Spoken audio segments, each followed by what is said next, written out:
So how can we tell people who are even of faith and whatsoever, who believe in humility, that personal branding doesn't necessarily mean that you are proud, you are, you are, pushing yourself out, arrogantly out there. How do we communicate this to them?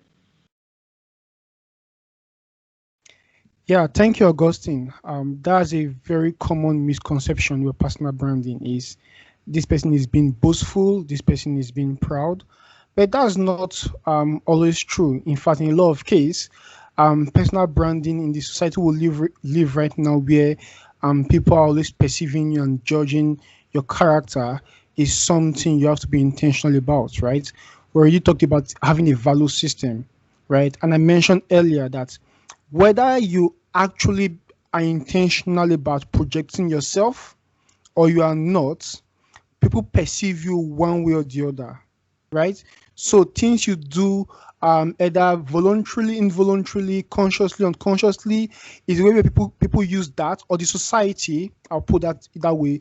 Society find a way to classify you based on your actions, right? Now let me take a step back. Now, if you go back to the definition of personal branding, I can also say personal branding is projecting your present and designing your future, right? So if you have a targeted future you want to be, you can start projecting that future right now. You can start designing that future by how you live, right? If I know when I'm done with school in big corporations or in companies, I want to be able to communicate effectively. I don't wait till I finish school to start branding myself as a good communicator. I start branding myself right now, even as a student. For my seminars, I find ways to communicate more effectively, right? So, talking about personal branding, about